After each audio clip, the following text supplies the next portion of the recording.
Family get-togethers, one of Ernestine Anreg's favorite things. Everyone talking, laughing, and living. But Ernestine isn't here with her family because this is where she's been for almost 20 years, and no one knows why. It does appear that someone went there with the intent to kill her. Halloween night, 1995. Ernestine, living with her son on 15th and Cypress in Rogers after her divorce, passes out candy with her daughter and granddaughter. They leave, but Ernestine stays behind. A short time later, Ernestine's boyfriend, Bill Ochoa, calls her family and police, saying he found her stabbed to death on the kitchen floor. How could this happen?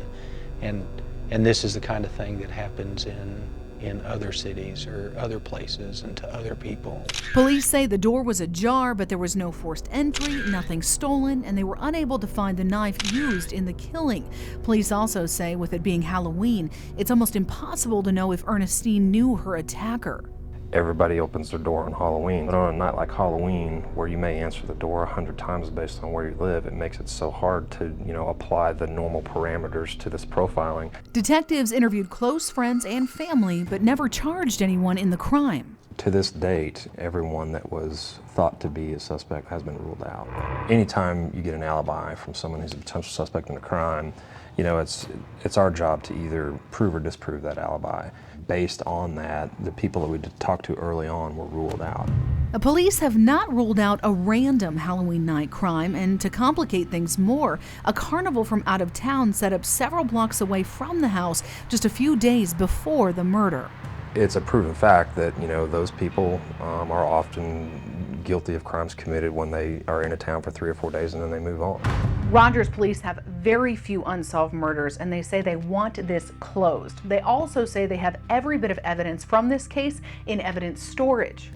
They can't go into detail as to what kind of DNA evidence they have, but say they may have it reviewed again.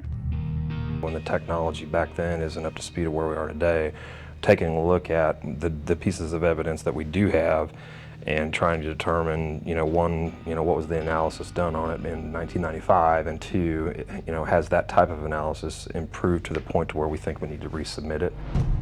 Although DNA may someday help police make an arrest in this case, Captain Miner says there's always one surefire way to catch a killer. The people that do things like this rarely keep their mouth shut.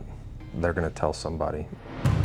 Somebody knows something, and we just hope that, nearly 20 years later, someone will have the courage to come to us. We need to have some definite closure to, who did it. We would like to know why.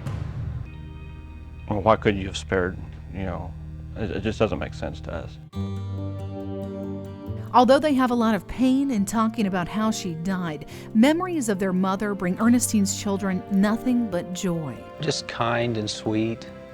And my mom, she just took care of all of us, and she sacrificed everything she had just for us. She was a very loving person. She had a huge heart, was a fabulous host. She loved having get-togethers. There was always family gatherings. So gatherings like this, just the type of thing that Ernestine loved.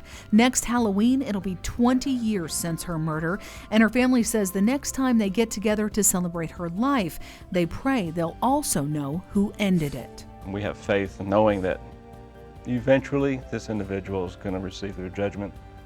It'd be nice to see this person come forward. Ultimately, God's going to judge whoever did this, but it would be nice for us to be able to see the result and see someone behind bars.